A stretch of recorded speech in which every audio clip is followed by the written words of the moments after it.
For regular videos on ancient cultures and forgotten civilizations, please subscribe. If you would like to support the channel and become part of our ancient history fan community, visit patreon.com/World of Antiquity. Welcome to my first ever Q&A video where I answer your questions. And they could be questions on me, my work, ancient history in general, or ancient history specifically, anything you want.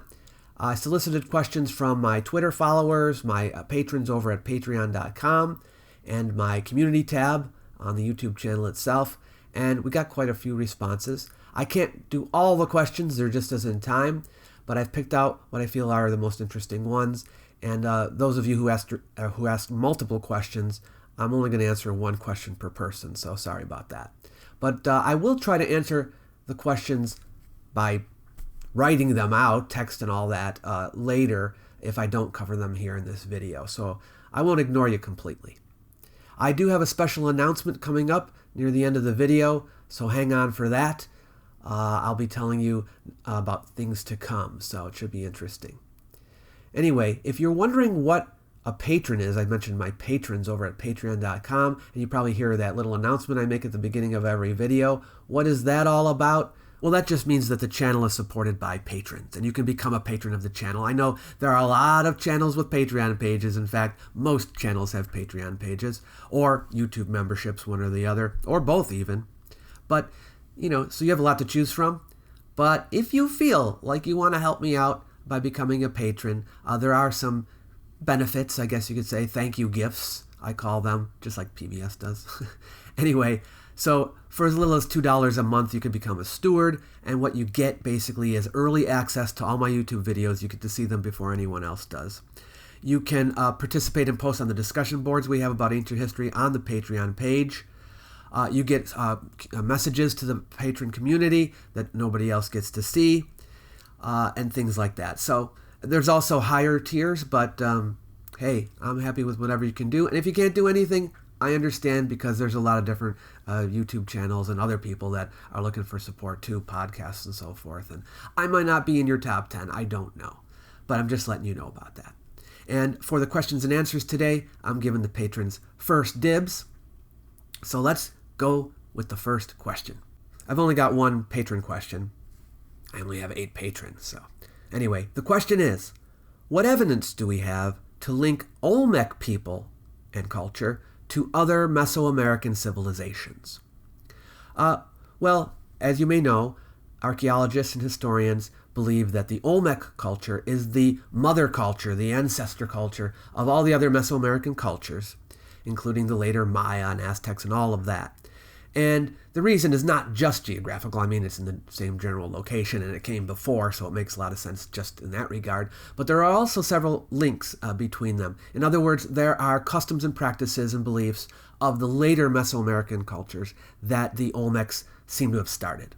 All right, things like the ball game, right? We've talked about the ball game before, the Mesoamerican ball game. The practice of bloodletting. Certain religious beliefs, like the Tree of Life and things like that. The calendar, right? The concept of a zero. And maybe even writing also. So all of these different features of Olmec civilization were carried over into the later ones, and that's basically the link. All right, now we're going to go to our questions from my community tab. They get second dibs. What is the best or most interesting evidence you've seen presented for an alternative historical theory? Well, I mean, in a sense, technically, every theory is an alternative theory, right? Because it's like, well, if it's not this, then it could be that. But I know that's not what you mean. I think you mean alternative historical theory, something that's a little bit more spectacular or way outside the mainstream, I think you may mean. But the thing is, the more exaggerated or fantastic the claim is, to me, the further away from best it is, okay? Because there are a number of alternative historical theories that I think have validity, but they're more modest. And the modest ones, I think, are the ones that are more believable. Does that make sense? So, and in fact, I have a few of my own, which I think, of course, obviously are the best because they're mine, but no. But But I'll give you an example of one that I haven't made that maybe, how about like the Egyptian chronology, right? There is, I don't know if you know this, in mainstream scholarship, there is a high chronology, a low chronology, and then a middle chronology, right? The one chronology on the one end makes Egyptian civilization older, one makes it younger, and one's in the middle. Now, you would think, oh, the mainstream is in the middle. Actually, all three of them are kind of in the mainstream, and different scholars support different ones. I tend to favor the shorter chronology, the one that makes Egypt less old. But we're not talking about a major difference here between the high chronology and the low chronology. When you go back to, like, say, the first dynasty, you're only off by maybe 1 or 2 centuries, okay? That's not a huge difference in the scheme of things. In other words, I'm not like subscribing to a chronology that makes it 10,000 years ago or something like that, right? That's more fantastical. So that's kind of how I would characterize my view of alternative theories. This one contains like 4 main questions. I'm just gonna do one. Let's do the last one here, okay? The effect of popular entertainment, such as Ancient Aliens and Precision Lost Ancient High Technology? ? So I guess, what is the effect of popular entertainment? How many new students enter with this in mind? How many students leave the topic when they find the reality of studying is a lot more tedious than they might have expected? The Indiana Jones expectation against the reality.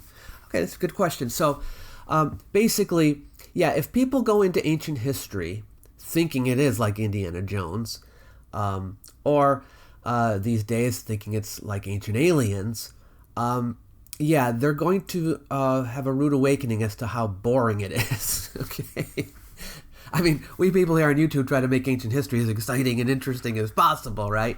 And I love it. I find it interesting. But a lot of people, you should hear sometimes when you're out to dinner with someone and you start to talk about it, they begin dozing off, That's the thing about Ancient Aliens and the lost ancient high technology people is by making ancient history so fantastical, sci-fi, whatever you want to call it, it makes it more interesting.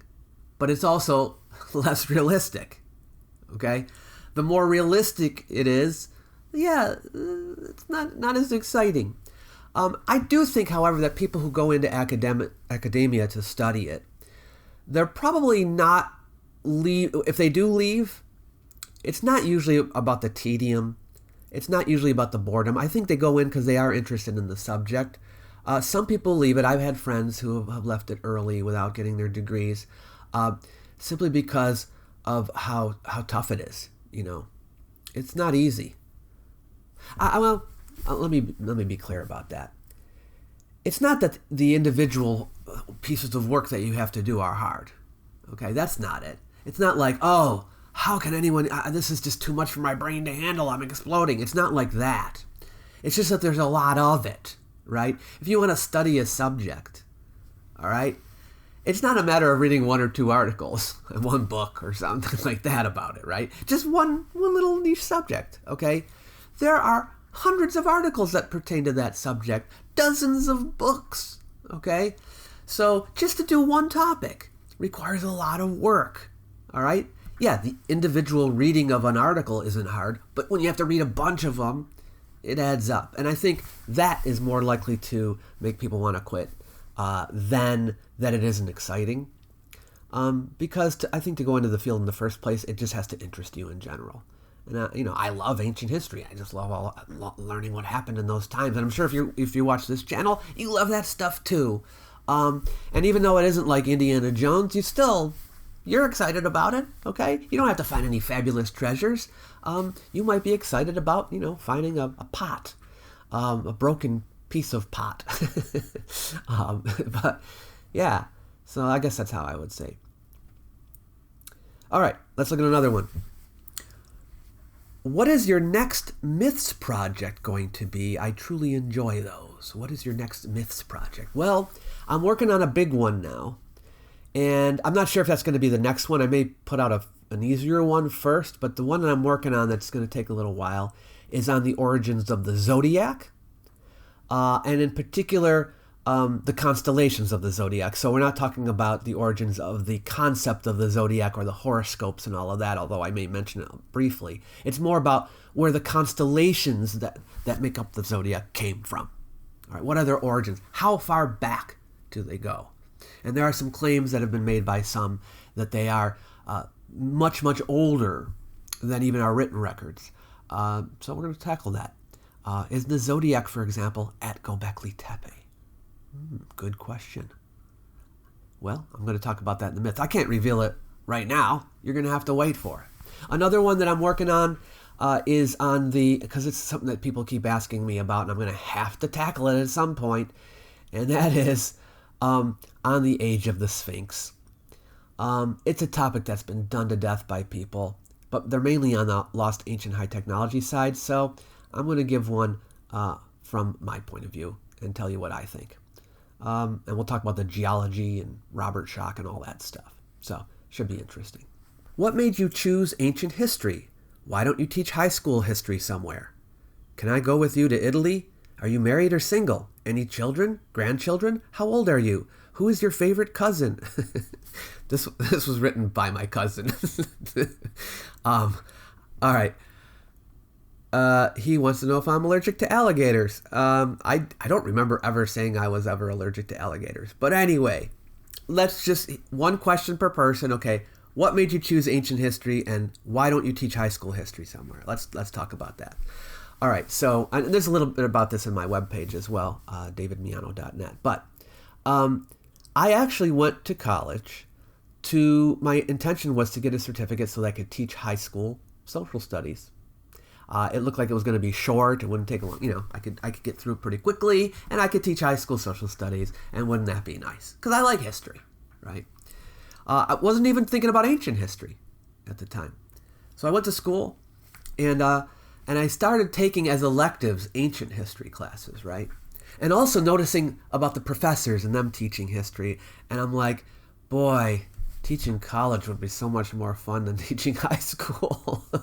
Because you can basically design the courses how you like, and I mean, you can teach what you want. I mean, there is a curriculum, but, there's a lot of freedom there. And you don't have to be in school all day long, So then I decided, you know what? Forget high school social studies. I want to teach college. Let's get a degree here.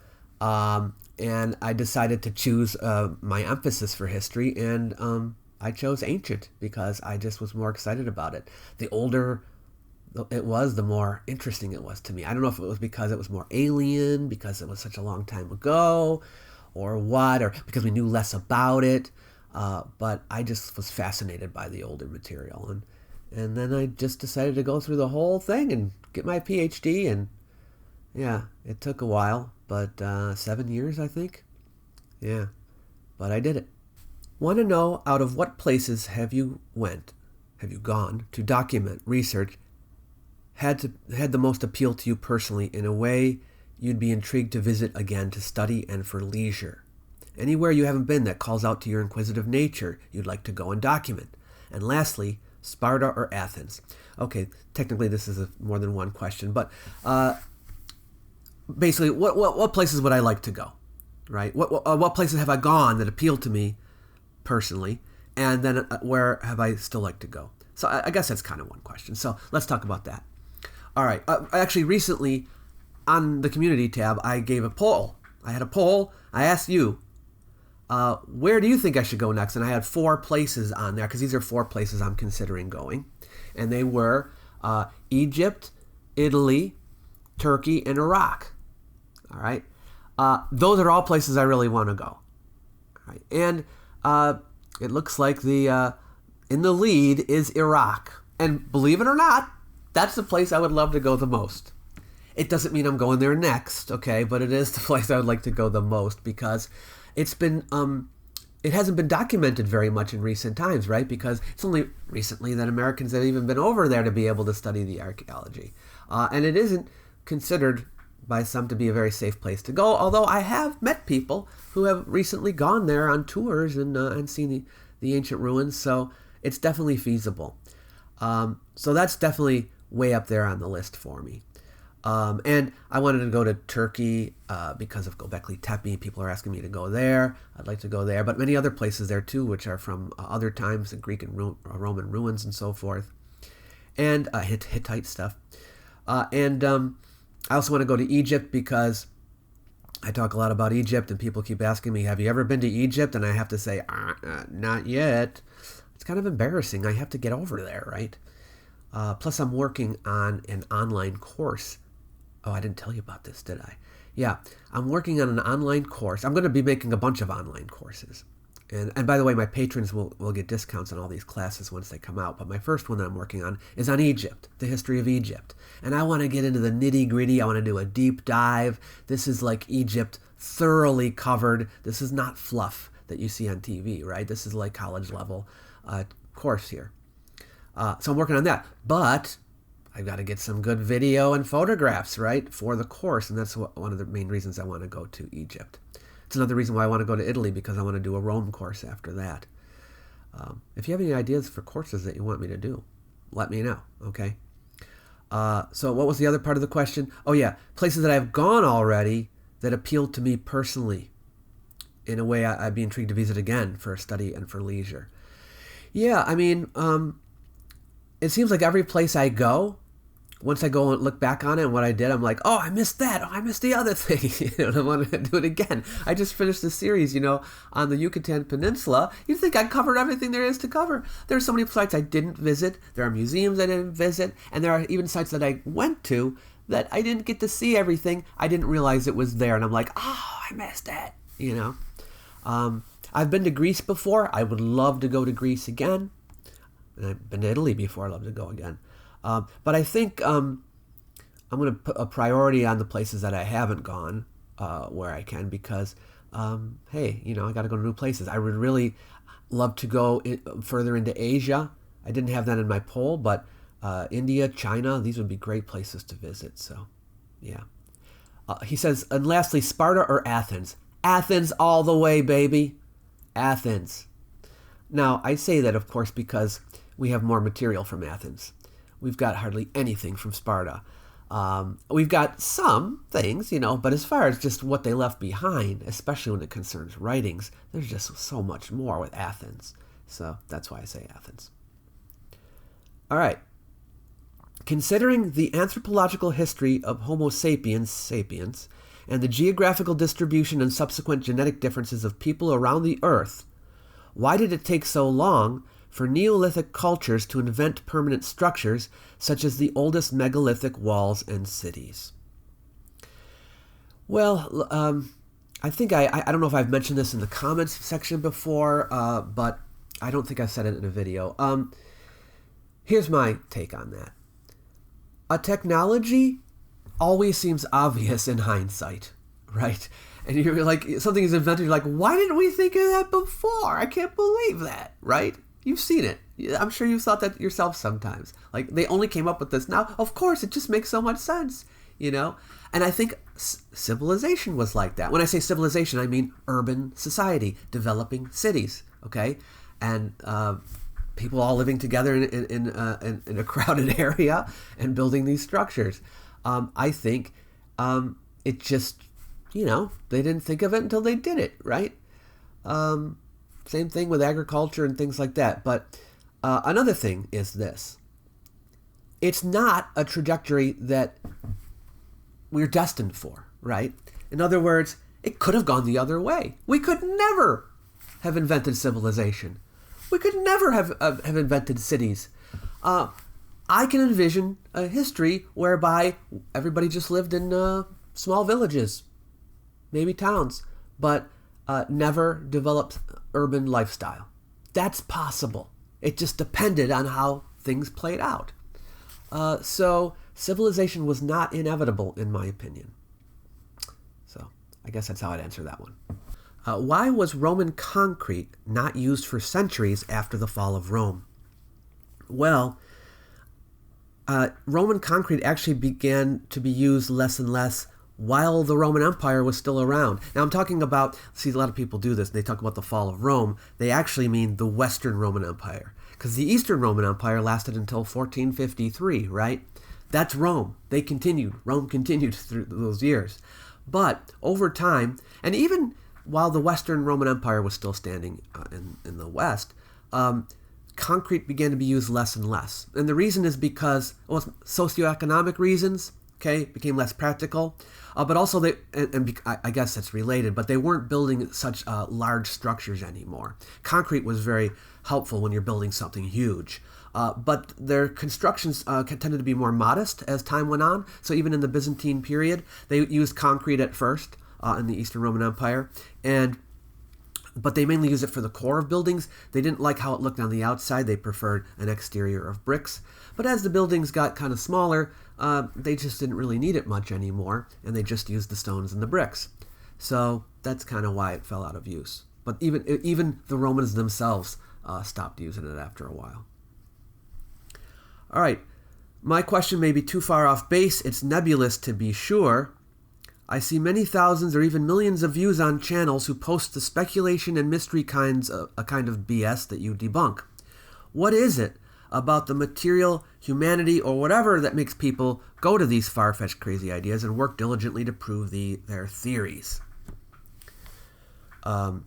He goes on here. I realize some posters maybe all know the material is BS and they'll get a bigger YouTube audience by posting craziness, but I know some do believe it. I guess the question is, what makes so many humans susceptible to the crazy and zany till they discount easy and obvious answers? What makes them believe something is there and nefariously out of reach or hidden by a mass of educated and honest professionals and simply call them liars? Why do they so readily jump on the bandwagon to fantasy land? And the people down to earth, the realists, are comparatively smaller in numbers. Is it a normal human behavior, or is it just something on social media? I think we all have a tendency towards believing things that we hope are true. Well, I guess I'd put it that way, right? So if it's an idea that appeals to us, if it's an idea that we like, okay, I think we're inclined more to believe it, right? We have preconceptions, and every person's different, okay? We're all raised differently. We have different cultural biases. We have different family biases, all of that, different political biases. All of that comes into play, right? But I think people in general are more inclined to believe things that they want to be true. And I think this might fall into that category, but I'm not a psychoanalyst. I don't know, all right? But I've said before in my videos, yeah, it would be cool, wouldn't it? It would be really cool. But I've had to train myself, and I still can fall. I'm susceptible to that kind of thinking as well. I'm biased. Everybody's biased. I try not to be, but, it's an ongoing battle. And I just think that desire probably has something to do with it. Also, and I may have mentioned this before, but the idea that there are lost answers to our questions that are out there that we could find, I think is very appealing. Like, well, maybe those lost civilizations knew something we don't know, and if we could just find out the secret, then we can solve some of the world's problems, So it has an element of hope as well. But really, everybody's different. I can't say, oh, they're all like this or they're all like that. It's too complicated than that. Anyway, I hope that didn't offend anybody. That's just my general thoughts on the matter. To which period of ancient history do you gravitate? What could you do a 2-hour lecture on with no prep? When did mankind make its largest leap in formalizing our knowledge of history? Okay, so there's 3 questions here, but to which period of ancient history do you gravitate? I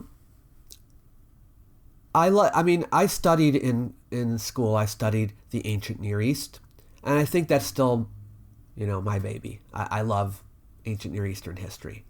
Everything from the Sumerians all the way through, the Babylonians and the Assyrians and the Israelites, and I just love that stuff. So that period I still at the top of my list. But I've grown to love ancient history all throughout the world, very much so. What could you do a 2-hour lecture on with no prep?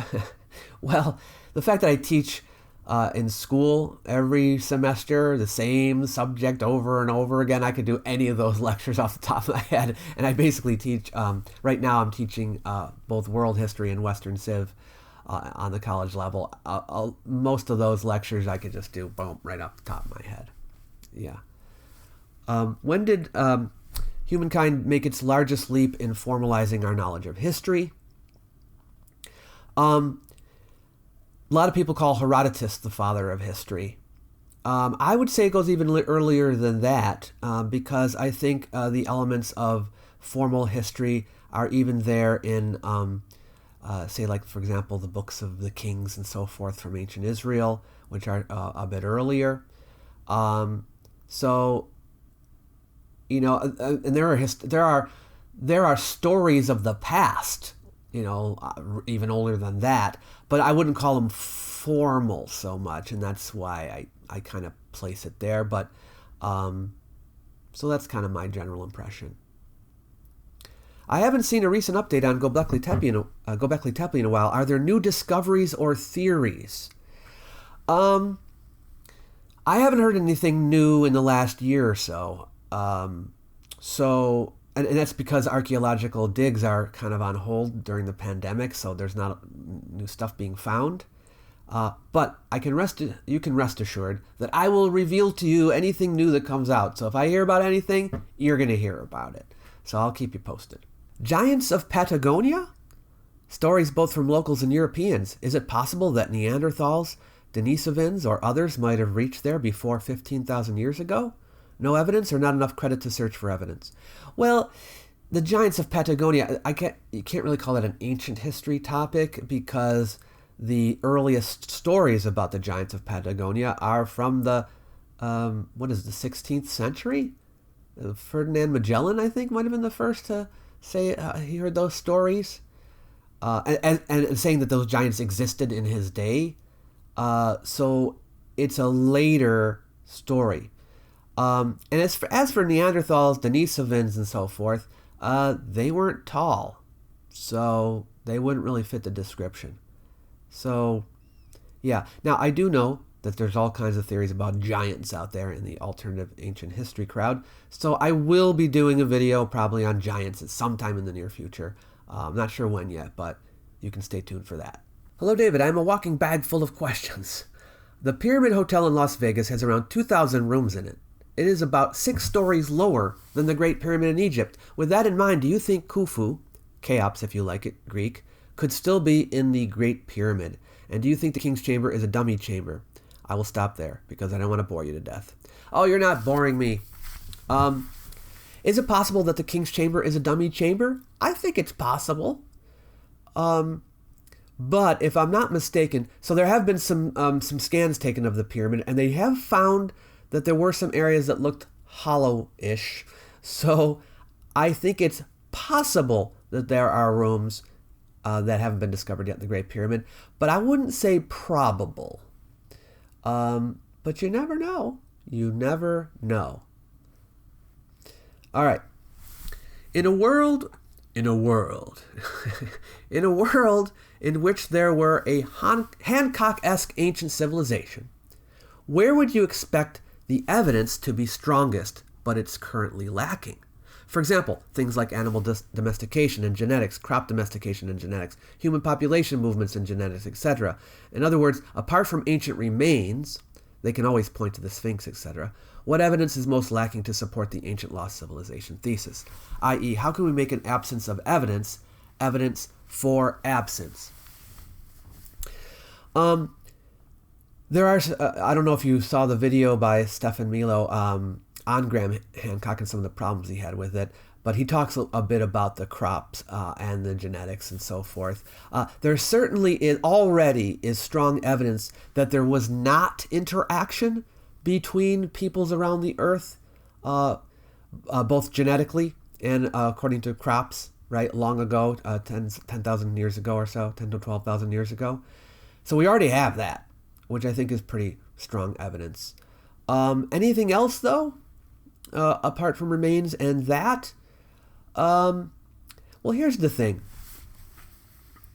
The burden of proof, and some people have said I'm wrong about this, but if you're going to try to argue for the existence of something, right? Something existed, right?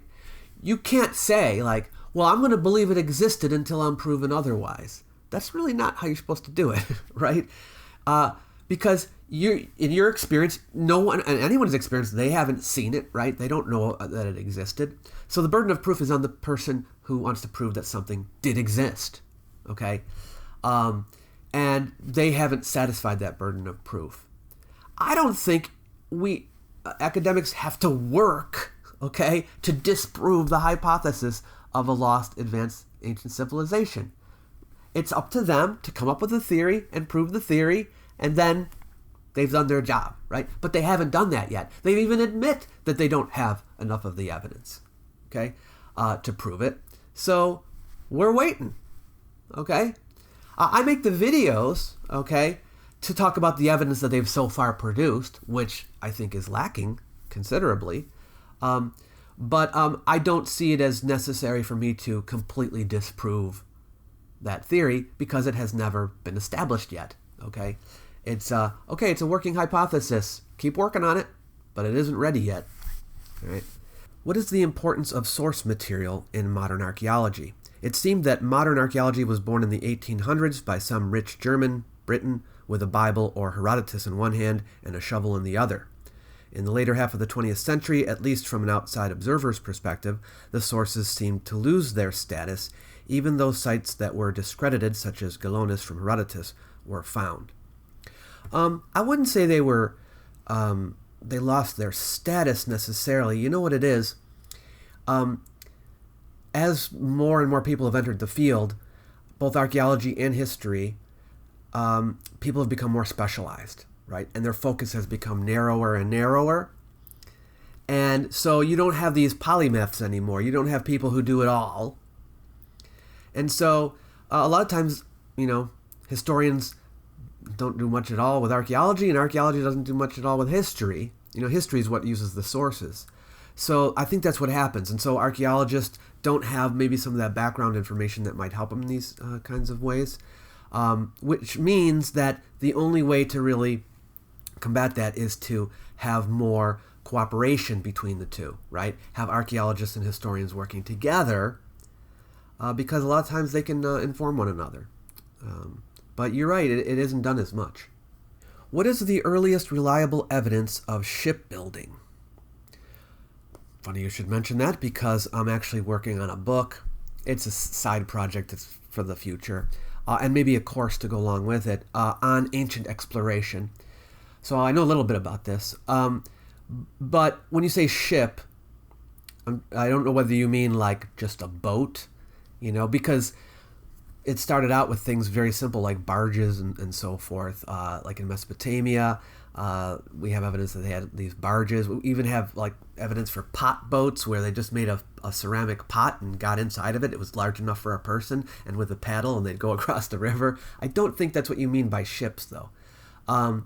If you mean, that these vessels that can go on the open sea, all right, that comes a little bit later. I think the earliest evidence we have for actual ships like traveling on the Mediterranean, for example, because I'm not even including here Egyptian rivercraft, which came before that, but out in the open sea, crossing the Mediterranean, I think the first society that we know of that did that would be the Minoans. Okay, so we're talking about in the first half of the second millennium BCE. All right.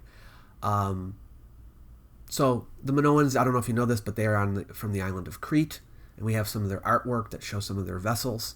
So I think that would be the first evidence we have for shipbuilding. Even in their day, though, most people who even ventured out onto the Mediterranean liked to hug the coast. The Minoans, I think, were the first that actually crossed, as far as we know anyway. All right, so now we're ready to go to our Twitter feed for some questions. One question I have currently: what are the qualifications and subjects to learn in archaeology? Qualifications and subjects. I'm not sure if you mean like the qualifications that you get when you study archaeology, or if you mean like what do you need to know in order to enter into the archaeological field. I guess you mean that. I'm just guessing here. But if you wanted to enter an archaeology program, I never took archaeology, so I'm not an archaeologist, all right? But it's very similar with history or any other program.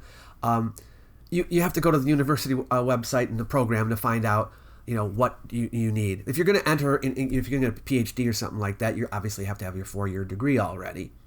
But they'll tell you also what classes you need to take. What is the, if you're going to get your archaeology degree, here are all the subjects to take. Some of the schools have a lot of the same basic courses that you take, but it just depends. You just have to go check the specific college that you want to go to. I know I didn't really answer that very well, but that's all I can really tell you. How does archaeology justify digging up people's graves? Would you do it in the name of intellectual curiosity? Well, it depends. It depends on whose graves they are.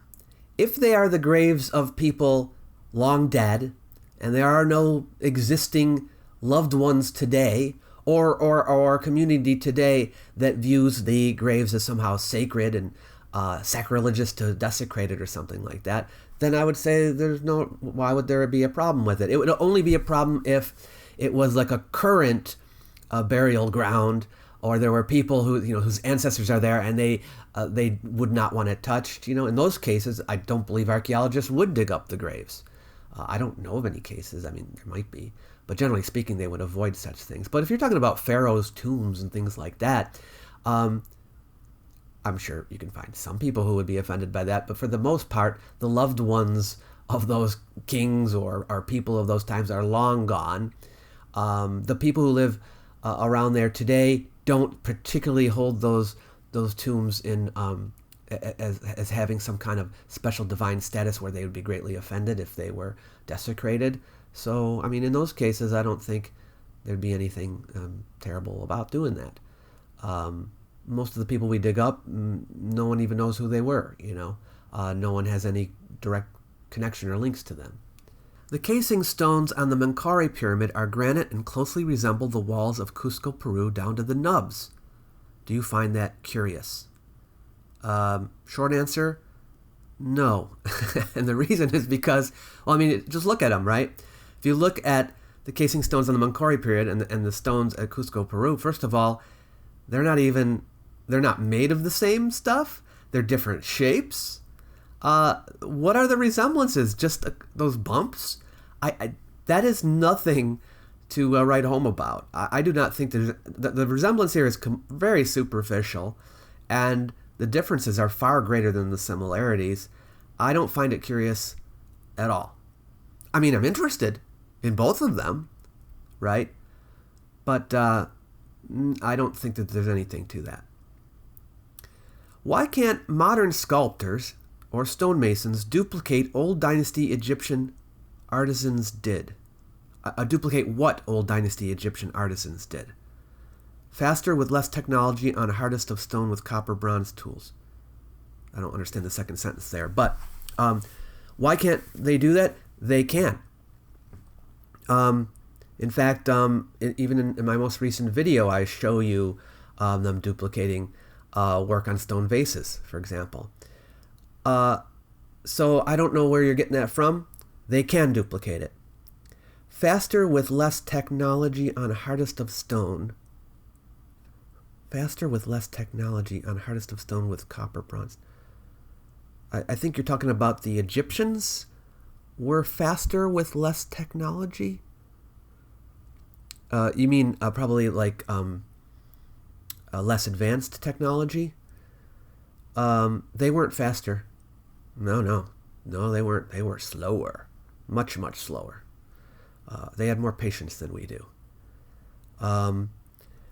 With copper bronze tools, keep in mind that the copper and the bronze just facilitated the cutting. The cutting was done by stone, either sand, quartz sand, things like that, or stone pounders and so forth.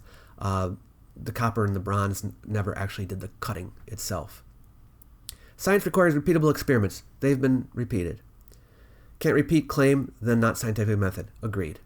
Lately, the U.S. has some series finale vibes around it. Pandemic, massive inequality, the rise of fascism, endless wars, etc. Any historical parallels or comparisons we can make? Series finale vibe. I hope not. That would be terrible now, wouldn't it? We kind of had series finale vibes, in the 1930s too, and in the 1910s. But that's not the period, of course, that I study. Any historical parallels or comparisons? Well, it's kind of hard to see when you're right in the midst of it. You have to see how it plays out, and then you can look back on it retroactively and go, okay, kind of is like that. So it's a little hard to make a comparison now. There have been times when we know of famous plagues throughout history. The Roman Empire experienced them from time to time. There was one that was ravaging the empire during the reign of Marcus Aurelius, for example, at the same time that waves of Germanic peoples were trying to cross the border. And there's some similarities there. And then, of course, when Marcus Aurelius died, his son was quite the megalomaniac. Those are some things that come off that I can have off the top of my head. But history, people say history repeats itself. Yeah, but never exactly the same way. There are like little features of history that repeat themselves, but never exactly in exactly the same way. So you can't really make predictions of the future, I promised to give you an announcement at the end of the video, and here it is. The special announcement is I've got my very first online course that I am offering, and it is called The Classical Tradition in Art, and it's going to run once a week for 4 weeks, and it's going to cover basically a history of art, starting with the Egyptians and going through the Greeks and the Romans and ending with the Renaissance. A really fascinating art history course that I think you'd really like. If you're interested in that, you will find the information on the Southern Atelier website. Southern Atelier is an art school right here in Florida where I live. And in fact, my brother teaches there. He teaches art. But I'm going to do the course through them. It's going to be a Zoom course, all right? So it's all virtual, it's all online, but it'll be live, and I'll be speaking with people, and you can ask questions and things like that. If you are interested in that course, go to southernatelier.org, okay? And I'll leave you the link in the description below the video, and check out the class. Now, if you aren't sure if you want to take that class, and you're like, it costs money, I don't know if I want to do that, at least come to my free lecture, which is going to precede the class. So I'm going to be giving a lecture, a Zoom lecture there, this Friday, September 11th at 10 a.m. Eastern, and the lecture is called The Origins of Classical Art, all right? And I'm going to be talking about basically you're going to get in a nutshell some of the things I'm going to be discussing in the long course, all right? And I think there'll be a lot there that you'll be interested in.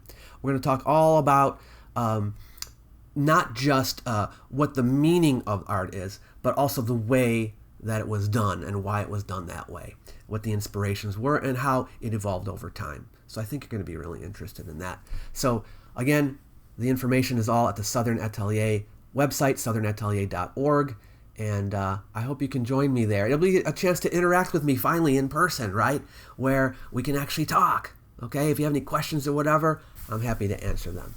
So I hope to see you there. That's Friday, September 11th at 10 a.m. So thank you for staying to the end of the video. Again, if you'd like to become one of my patrons, I certainly could use your help. It's the only way that this channel is going to keep going is with patron support, and that's at patreon.com/World of Antiquity. If you can help me out, boy, that would be greatly appreciated. I'll see you next time. Hope you enjoyed it.